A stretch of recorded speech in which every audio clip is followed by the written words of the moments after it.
Ini surat ini ayat yang sangat diistimewakan karena ini memperkuat iman. Ya, makanya kan sering dibaca ini. Sering dibaca. Amanar Rasul. Ya, ini artinya amanar Rasul. Rasul itu beriman. Nabi Muhammad SAW. Rasul yang di sini maksudnya Rasul yaitu Allah, yaitu Nabi Muhammad SAW. Karena kalau Rasul pakai wawu itu artinya satu Rasul. Tapi kalau Rasul itu artinya banyak. Kalau sedikit, contohnya asad, macan. Jamaknya macan atau singa, usud. Hurufnya itu ada yang berubah, ada yang tambah banyak, ada yang tambah sedikit. Jamak itu dalam bahasa Arab. Contohnya Rasulun, ro, sin, waw, lam. Rasul 4 huruf, 1 orang. Kalau Rasul, ro, sim, lam, berarti nabi-nabi yang banyak. Nabi itu 1, anbiya itu banyak. Tapi bertambah jumlah hurufnya itu tadi. Assalamualaikum. Kurang kok ya, kopinya belum satu. Jadi nabiyun nun ba ya nabi. Tapi anbiya'un alif nun ba ya alif hamzah 6 hurufnya. Nah, jadi dalam plural atau mufrad dan jamak, dalam tunggal dan jamak dalam bahasa Arab itu bisa berubah, itu bisa berkurang atau sama saja. Seperti asad, alif sin dal artinya singo siji. Asad makhrum, singo edan. Alif sin dal itu artinya macan. Usud, alif sin dal juga. Bedanya cuman yang satu alif fathah domaten, yang kedua domah domaten. Usudun macan akeh, asadun macan singa satu singa. Kalau Rasul itu 1 ono waw ini, tapi kalau Rasul itu banyak. Makanya di sini disebutkan la nufariqu baina ahadim min rusulih, bukan rasulih, bukan. Rusulihi ra'sin lam. Hak itu kembalinya kepada lafzul jalalah, maksudnya rasul-rasulnya Allah. Ya. Jadi amana rasulu bima unzila ilaihi min rabbih wal mu'minun. Telah beriman kepada Allah, yaitu Nabi Muhammad sallallahu alaihi wasallam. Bima unzila ilaihi ay bi kulli ma anzala ilaihi min rabbih. Wal mu'minun amanu kadzalik. Wong mukmin iman juga kepada apa yang diturunkan oleh Allah Subhanahu wa taala. Ya. Kullun semua. Kul itu semua. Kullun itu artinya semua. Yakni muslim, mukmin, rasul itu amanah billah, iman kepada Allah. Wa malaikatihi, kepada para malaikatnya. Wa kutubihi, kitab-kitabnya. Wa rusulihi, rasul-rasulnya. Nah, di sini ini jamak semua. Ya. Malaikat, kutub itu jamak. Kalau 1 kitabun, kalau banyak kutubun, ilangul lamnya. Nah, ada begitu. Ya, ada begitu. Jadi di sini Allah mengatakan, Allah berfirman bahwa Nabi Muhammad itu diakui oleh Allah, bahwa Nabi Muhammad itu iman sama saya. Itu satu kemuliaannya Nabi Muhammad SAW. Diakoni beriman oleh Gusti amanah Rasul. Nabi Muhammad itu iman sama saya. Begitu. Semua yang saya turun kabarnya dia imani. Tidak ada dia tidak mengimani apapun yang turun dari saya, baik yang saat ini atau yang sudah terjadi dulu atau yang akan datang di akhirat. Rasulullah percaya sama saya, iman sama saya. Dan juga orang-orang yang mukmin, iman temenan, percaya temenan. Ya, kita percaya dengan para nabinya Allah. Kita percaya Nabi Musa, sampai kadang-kadang anak ini jadi masih kasih nama Musa. anaknya dikasih nama Isa, ada yang namanya dikasih nama Ibrahim, ada anaknya yang dikasih nama misalnya Zulfikar, Zulkifli, Zulfikar lah pedangi Sayyidina Ali, atau lagunya Roma. Terus ada lagi yang dikasih nama Adam, ya, ada yang dikasih nama Hud, ada yang dikasih nama Nuh, ada yang dikasih nama macam-macam. Kenapa kok orang Muslim mau begitu? Karena orang Muslim ini percaya. Nah, karena kita ini percaya, karena kita percaya, sehingga kita memberi nama kepada anak-anak itu dengan nama-nama Nabi. Dan itu baik. Kalau memberi nama dengan nama-nama malaikat, itu yang dianjurkan dari nama malaikat, malaikat Ridwan. Itu dianjurkan, jangan yang lain. Nah, kalau Malik itu maksudnya Abdul Malik, hambanya Allah yang Maharaja, bukan Malik penjagaan neraka. Ya, panas. Dan malaikat Malik itu memang dicipta Allah tidak bisa senyum. Jadi bukannya dia sombong, tapi memang dia dicipta Allah tidak bisa senyum. Memang dibuat seperti itu. Ya, tapi mulia malaikat, Pak. Ya, jangan sampai kita ini kena terus bayangan nih malaikat Malik medeni. Malaikat Malik memang medeni, tapi mulia. Medeni tapi mulia, kan medeni tapi mulia. Seperti itu. Makanya kita ini iman kepada apa? Kepada nabi-nabinya Allah, kepada malaikat-malaikatnya Allah, kepada kitab-kitabnya Allah. Percaya kita yakin Injil itu pernah ada, kita yakin Taurat itu pernah ada, kita yakin Zabur itu pernah ada, dan semuanya sudah disempurnakan oleh Al-Quran. Understand? Ya. Ketika Allah menyebut warusulihi, Bang Hasan, titip papan ini Bang Hasan, papan ini ngaji yo satu hati senden gak iso. Nah, gara-gara ini. Lah. Ya, nanti engkau naik sujud tak swadokin dah tak. Ya, warusulihi dan kepada rasul-rasulnya Allah. Terus mengatakan di sini Allah, la nufarriqu baina ahadin mir rusulih. Kita tidak pernah membeda-bedakan antara nabi satu dengan nabi yang lain. Kenapa kok dikatakan begini? Karena selain orang beriman itu tidak mau dengan nabi yang lain. Contohnya, orang Nasrani tidak mau ngakui bahwa Nabi Muhammad itu nabi. Ya toh? Orang Yahudi tidak mau ngakui bahwa Nabi Muhammad itu nabi. Apalagi kalau Nabi Muhammad itu dikatakan lebih mulia. Padahal Nabi Isa mengatakan akan turun setelah saya yang namanya Ahmad. Ya toh?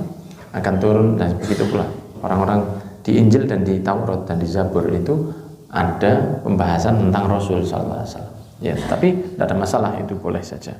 Orang kan boleh berpendapat, ya. Kita tidak akan maksa agama lain untuk percaya kepada nabi kita.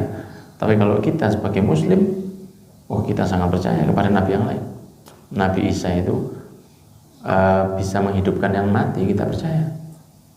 Nabi Isa itu bisa menyembuhkan penyakit yang tidak bisa disembuhkan orang. Nabi Isa itu bisa berbicara ketika masih berumur sekitar belasan hari atau mungkin 1 bulan, sudah bisa ngomong. Nabi Isa hebat, Nabi Isa dahsyat, Nabi Isa itu mukjizatnya besar, kita tidak kaget. Hanya saja Nabi Isa, orang muslim tidak mengatakan bahwa dia anaknya Tuhan. Ya, dia bukan anak Tuhan, tapi dia Rasul yang mulia, iya sekali. Makanya di sini kita dikatakan oleh Allah, kita tidak beda-bedakan satu nabi dengan yang lain. Oh, saya mau Nabi Musa, saya tidak mau Nabi Isa. Tidak. Kita tidak mengatakan kita mau Nabi Isa, kita tidak mau dengan Nabi Musa. Tidak. Semua kita akui. Nabi Daud, Nabi Zulkifli, Nabi Zakaria, Nabi Yahya, Nabi Ilyas,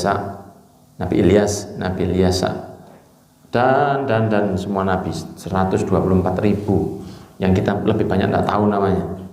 Ya, yang 25 itu yang kita wajib percayai, dan itu mereka memiliki mukjizat macam-macam dan kita percaya itu. Nabi Ibrahim, Nabi Ismail, Nabi Ishak, Nabi Yakub, Nabi Yusuf, terus nabi-nabi yang lain kita percaya. La nufarriqu baina ahadin min rusuli, kita tidak bedakan. Itulah sifatnya orang mukmin. Karena ini disifati sifat keimanan. Makanya ini ayat untuk memperkuat iman. Jadi kalau badan itu perlu vitamin, 2 ayat ini untuk vitamin iman kita. Amana Rasul bima unzila ilaihi min rabbih wal mu'minun kullun amana billahi wa malaikatihi wa kutubihi wa rusulihi la nufarriqu baina ahadin min rusulihi wa qalu, dan mereka mengatakan, ya, wa qalu ai orang-orang muslim, orang-orang yang mukmin mengatakan sami'na wa ata'na, kita akan dengar dan kita akan mengikuti. Kenapa? Karena banyak yang didakwai oleh para nabi sebelum umatnya Nabi Muhammad itu lebih banyak yang mengatakan sami'na wa asoina, saya dengar tapi kata turuti gitu. Tapi dengan Nabi Muhammad SAW umatnya ini banyak yang mengatakan sami'na wa ata'na, kita dengar, kita ikuti. Ghufranaka, mohon ampunanmu ya Allah. Ghufranaka artinya mohon ampunanmu. Rabbana, Tuhan kami, wa ilaikal masir, kepadamulah kami akan kembali. Masir itu tempat kembali, tempat berpulang. Nanti di hari kiamat aku kembali ke Allah. La yukallifullahu nafsan illa wus'aha, Allah tidak akan pernah memaksa.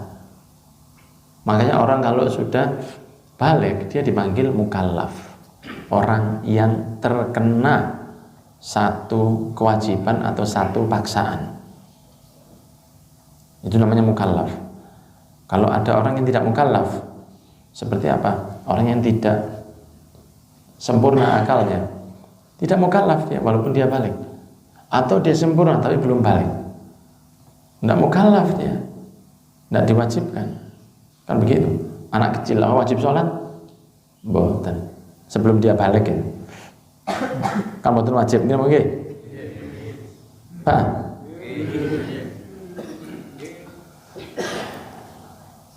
Kalau dia balik tapi tidak berakal, maka tidak wajib. Kalau dia berakal, sehat, masya Allah, tapi belum balik, ya tidak wajib. La yukallifullahu nafsan, Allah tidak akan memaksa. Tapi kalau sudah sehat, balik, ganteng, gak poso, ini mungkin datang bulan dia. Jadi kalau misalnya dia tuh sudah mendapati semua syarat wajib ada pada dirinya, maka dia wajib ngelakoni. Contohnya seperti dia muslim, balik, berakal, kuat, bersih dari haid dan nifas, mampu, wajib puasa. Satu aja dari ini belum ada, bisa jadi tidak harus puasa atau dikodok di hari lain. Di maksud yang lain bahwa Allah tidak pernah memaksa itu bahwa semua yang diperintahkan Allah itu, perintah Allah itu semuanya, apapun, semua yang diperintah Allah itu dibuat oleh Allah yang kira-kira manusia itu tidak mungkin tidak bisa melakukannya, tidak ada. Tidaklah Allah memberi perintah sesuatu kecuali manusia itu pasti bisa melakoni, tinggal mau atau tidak. Tidak ada satupun perintahnya Allah yang manusia tidak bisa melakoni kecuali dia tidak mau. Tidak ada perintahnya Allah yang berat itu sebetulnya tidak ada. Allah yang mengatakan la yukallifullah, Allah tidak membebani seseorang illa wus'aha, kecuali sesuai kemampuannya dari segala hal. Nah, contohnya begini, sholat sehari 5 kali itu tidak berat. Allah tahu umatnya Nabi Muhammad ini bisa. Lah kalau berat, kok berat buat beberapa orang? Bukan perintahnya yang berat, ya yang mau melakukan yang berat. Yang dilarang sama Allah itu sedikit. Jangan makan yang bertaring, jangan makan yang berkuku tajam, jangan makan yang menjijikkan, jangan makan yang hidup di 2 alam. Ini sedikit, Pak. sedikit. Yang boleh lebih banyak, godong itu boleh semua. Ayo. Ikan itu di laut boleh semua. Sak laut itu boleh. Piranha boleh. Boleh. Anda makan yang diperbolehkan oleh Allah itu rata-rata yang makanannya itu tidak menjijikkan. Biasanya begitu. Yang dilarang sama Allah biasanya makannya adalah satu hal yang memang ada mudaratnya buat manusia. Ya toh, babi itu ada banyak penyakitnya. Itu dilarang oleh Allah. Tapi kalau seperti kambing itu makannya apa? Kan rumput. Lah kok bisa dari rumput tumbuh daging seperti daging kambing itu rumput ini. Rumput dimakan kambing.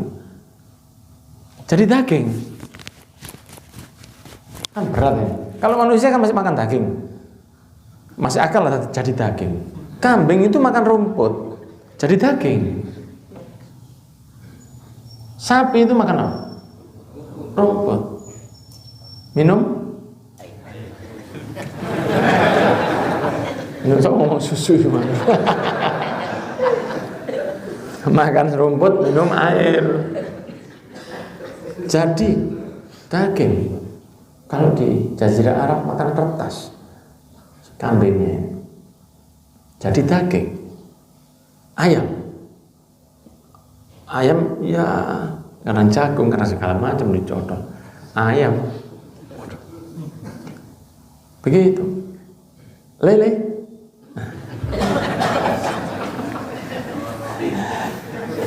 Gak usah dibahas nih lele. Nah, sehingga yang diperintah dibolehkan oleh Allah itu yang enak-enak. Yang dilarang itu cuma sedikit.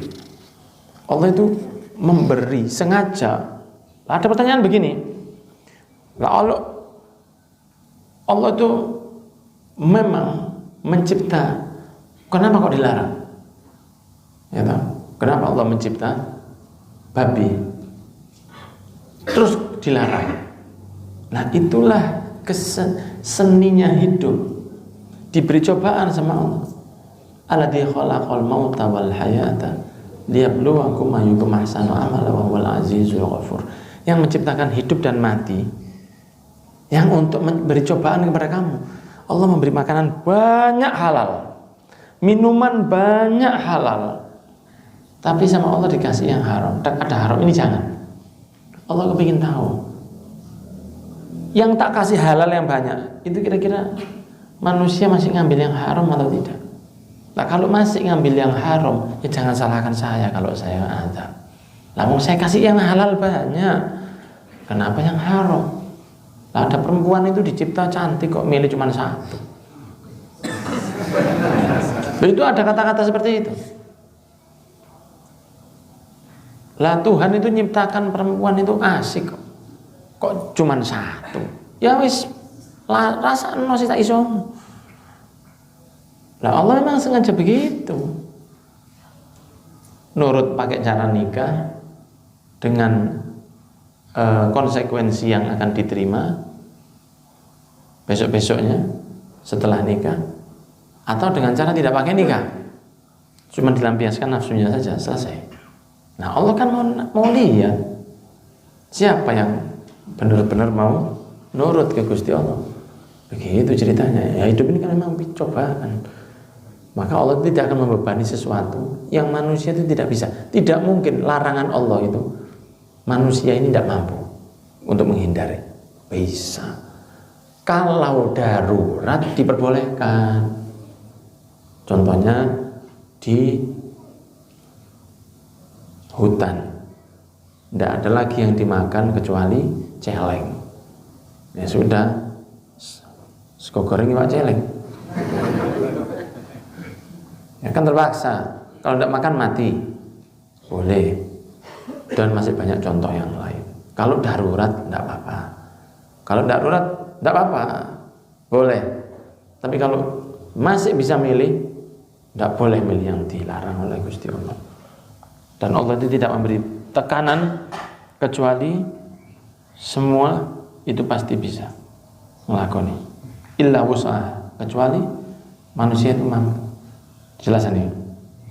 laha ma kasabat, mereka akan mendapatkan apa yang telah mereka lakukan dari amal kebaikan.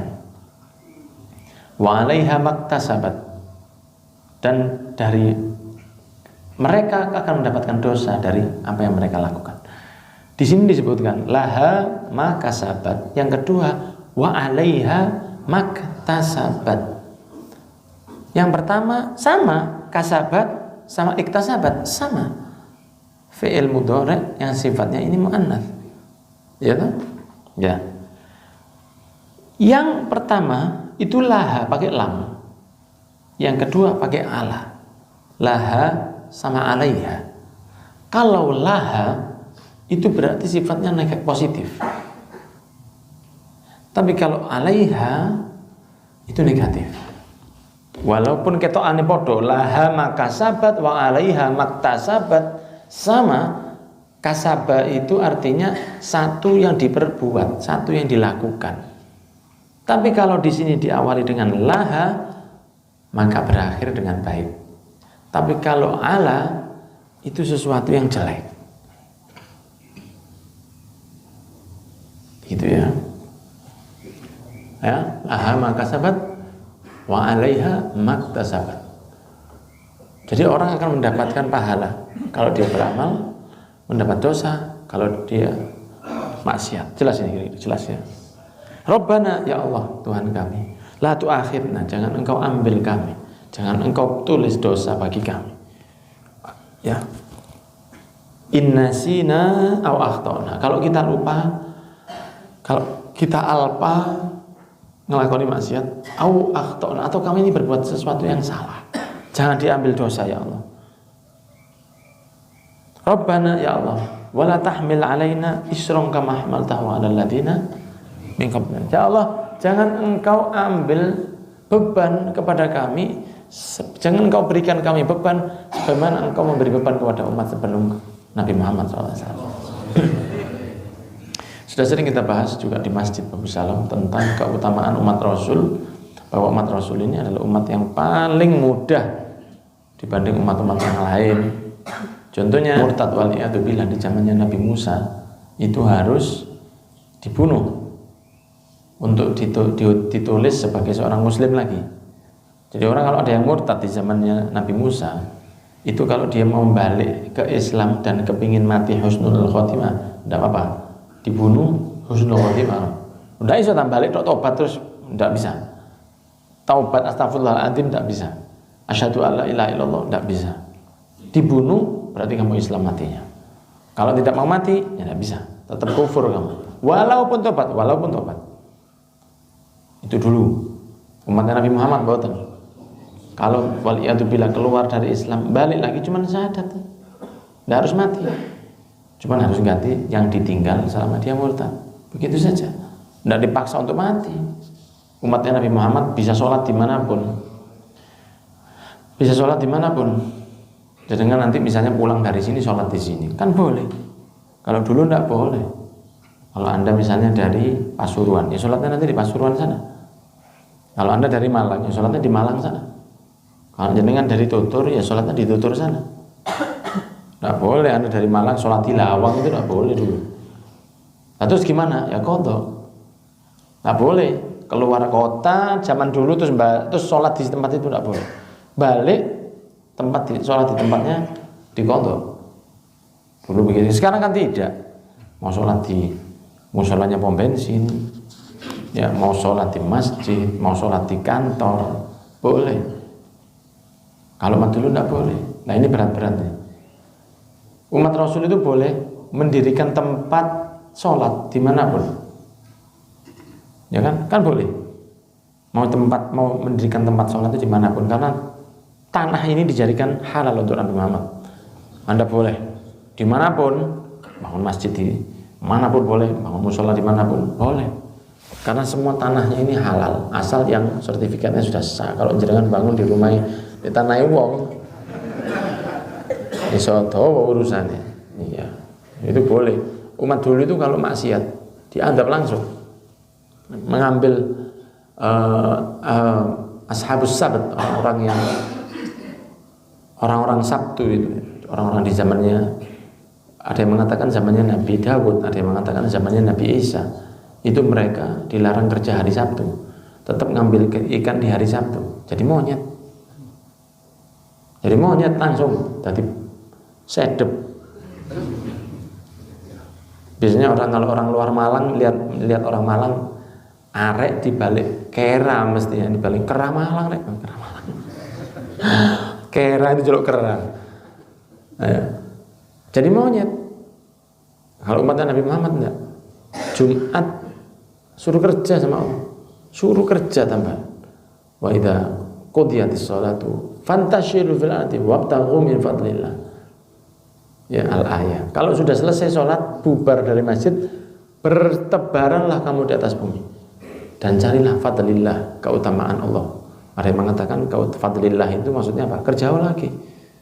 Ada yang mengatakan ibadahlah di sisa Jumat itu, karena itu waktu yang tidak akan ditolak untuk berdoa dan lain sebagainya. Tapi diperintah oleh Allah. Yang tidak Jumatan, tidak kerja, tidak Jumatan, tetap jadi manusia. Tidak ada yang jadi monyet. Ya kan? Jumat gak Jumatan. Orang muslim loh ini. Gak Jumatan, tetap jadi manusia. Walaupun dosanya besar sekali. Walaupun dosanya besar sekali, tapi tidak dirubah sama Allah. Saking welasnya Allah. Kalau dulu banyak monyet tuh kok teman. Ini WA ini. Kok gak balas-balas si barangnya main loh. Kok tadi? Kok gini kan? Gak Jumatan aku, gak Jumatan kan. Salah. Nah, ini kalau dulu kan banyak gitu mungkin ya, konco-koncoan sak grup nih janjian ini loh, lapa kok monyet? Hah? Loh, kok buyu kayak pedas ya. Jadi monyet kan, lucu kan, teman-teman lucu kan. Mungkin dia jadi monyet juga enak kabeh kan rasanya, tapi tetap kumpul dia. Dulu begitu. Ya, orang kalau ya, Jumatan dulu jadi monyet dulu. Ya, sekarang kan tidak. Ya dosanya besar tapi tidak dirubah. Tapi orang yang punya hati bersih, para walinya Allah, kelihatan itu. Rohnya itu monyet. Orang yang wajahnya itu seperti himar gara-gara surat balap imam. Kan Rasul pernah mengatakan itu yang suka balap-balap imam. Apa tidak takut wajahnya dirubah jadi himar? Kelihatan para wali Allah himar. Oh ini gak Jumatan. Oh ini kelihatan kan. Satu orang dulu seorang wali, lihat wali direbut salaman sama orang lain, dia lihat kok kuat salaman sampai monyet-monyet ini, gitu. Yang salaman itu ahli renten, yang salaman ini orang ahli minum, yang salaman ini orang yang durhaka ke orang tuanya. Wajah zahirnya memang manusia, batinnya itu Allah yang mengatakan di Al-Quran kal an'ami balhum adol, seperti binatang bahkan lebih hina katanya Allah. Mereka punya telinga, tidak dipakai mendengar. Mereka punya mata, tidak dipakai melihat, dan seterusnya. Siapa itu? Orang-orang yang bermaksiatnya parah. Itu zahirnya itu modelnya tidak baik. Kalau yang ahli ibadah, zahirnya itu cahayanya luar biasa. Ya, mereka kan ada orang-orang yang diberi kelebihan untuk melihat itu. Tapi kita tidak usah memaksa untuk bisa begitu. Enggak akhirnya itu keris iso metu. Tidak usah. Rabbana la tuhammil alaina isran kama hamaltahu ala alladziina min qablina. Rabbana wa la tuhammilna ma la taqata lana bih. Ya Allah, jangan pernah Engkau bebankan kepada kami yang kami tidak kuat untuk ngangkat dari cobaan. Dari cobaan hidup. Ya. Contohnya apa? Kesehatan. Ya Allah, berikan kami yang bisa nahan supaya kita tidak sampai sakit yang berlebihan. Masalah ekonomi, berilah kami cobaan yang tidak berlebihan. Sudah sering saya bahas bahwa tidak mungkin orang hidup tanpa coba. Tidak ada, tidak mungkin itu terjadi. Orang hidup tanpa cobaan, tidak mungkin. Orang hidup pasti ada cobaannya. Nah, cuman boleh Anda mengatakan la tuhammilna ma la taqata lana bih. Ya Allah, jangan Kau berikan kami yang kita tidak kuat. Karena cobaan itu seperti ini. Mungkinkah seseorang hidup dan tidak mati? Tidak mungkin. Mati itu pasti. Tapi minta husnul khotimah itu boleh. Dalam keadaan yang enak ya Allah. Begitu. Jadi jangan minta, ya Allah, jangan mati saya. Jangan apa ini. Misalnya begitu. Ya Allah, kiamat itu jangan datang. Tidak bisa. Itu sudah aturannya Allah. Cobaan bagi manusia, jangan harap tidak datang, walaupun Anda baik. Nabi Muhammad kena coba. Bayi anak jenengan itu salah apa sama Allah? Dosa apa sana? Masih umur 4 bulan, makan tidak bisa kalau tidak diberi ASI. Ya, ngontrol kotorannya sendiri aja tidak bisa, hanya digendong-gendong aja, sakit, tidak ada dosa ini. Apalagi yang doyan sego rawon nih. Iya, doyan sego rawon, doyan sego soto dan bakso, segala macam mlebu. Maksiat dilakoni, terus kita tidak dicoba, ya dicoba. Nabi Muhammad aja dicoba, apalagi yang potongannya seperti kita. Jadi jangan minta cobaan itu untuk hilang, mintalah cobaan itu diringankan, itu baik. Jangan minta tidak mati, tapi mintalah mati husnul khotimah, karena itu pasti terjadi. Gak perlu ngotot sama Allah, mau apa kuat-kuatan sampai Allah. Kak, aku gak mati pokoknya. Lu pangeran ya, diambil sama malaikat Israel dengan gampangnya. Ada satu orang di zaman janan Bani Israel dulu. Itu dia dikatakan oleh nabinya, kamu besok waktunya mati. Saya dapat info dari malaikat Israel, kamu besok mati. Waduh, jangan keluar rumah, lama ditutup HP. Nah, ngomong nabi, Pak. Ya, kalau saya tidak, kurang lebihnya seperti itu, ditutup pintunya, tidak mau keluar rumah dia. Saya tidak mau janjian, saya batalkan semua. Musuh-musuh saya minta maaf, aman. Di rumah dia iseng. Ini enaknya baca buku. Lalu dia punya buku, lemarinya besar. Lihat yang paling bagus itu yang di atas. Naik dia. Naik di atas, lemari ini tiba bareng. Meninggal ketiban lemari. Jadi itu ceritanya. Tak bisa. Nah, kalau sudah meninggal itu sudah meninggal, tak bisa. Bayangkan kalau panjenengan mau mati dan minta lagi, Pak. Ya apa sih? Berapa banyak jamaah Zawiyah Nurul Iman ini yang sudah wafat? Banyak. 2012 ini mulainya. Banyak yang sudah wafat. Saya sama ya Allah mantar selamat ya. Oh, ini santai ya. Mati loh kita ini. Ya, ini kudu Habib rupane kroso. Ya ndak. Kabeh mati. Siapa yang mati? Nanti foto bertiga, sing tengah mati. Wong 10 mati kabeh. Yang tengah mati dhisik. Gak ono ceritanya begitu tuh, ada apa aneh. Foto mati gak foto mati. Semua mati. Jadi jangan minta tidak mati, minta husnul khotimah dalam keadaan yang terbaik. Cobaan, katanya Allah, ya, la taqata lana bih. Jangan yang kita tidak kuat ngangkat. Itu begitu. Minta cobaan yang enteng-enteng ya Allah. Wa'fu anna, ya Allah ampuni kami. Waghfir lana, ya Allah maafkan kami. Wa'fu anna, waghfir lana, ampuni kami. Warhamna, sayangi kami ya Allah. Anta maulana, engkaulah Tuhan kami. Fansurna 'alal qaumil kafir. Bantulah kami dari orang-orang yang kafir agar tidak berubah iman kita. Bantulah kami dari godaan orang kafir, seperti itu. Ini minta kepada Allah, dan orang kalau mintanya pakai nyebut ya maulana, anta maulana, itu lebih disukai Allah Subhanahu wa taala. Ya, kalau ada orang yang sewenang, ada orang yang minta kepada Allah sambil memuji ya arhamar rahimin. Ya. Itu senang Allah.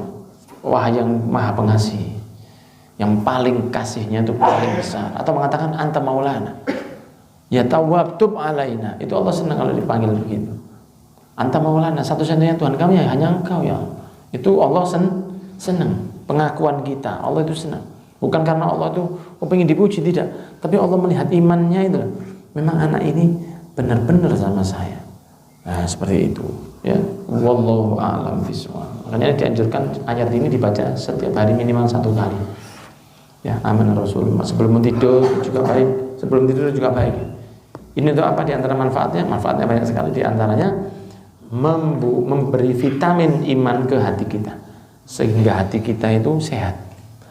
Ya, hati kita itu sehat dari kekufuran, dari godaan-godaan, dari penyakit hati juga. Amanah Rasul yaitu 2 ayat terakhir dari surat Al-Baqarah. Wallahu a'lam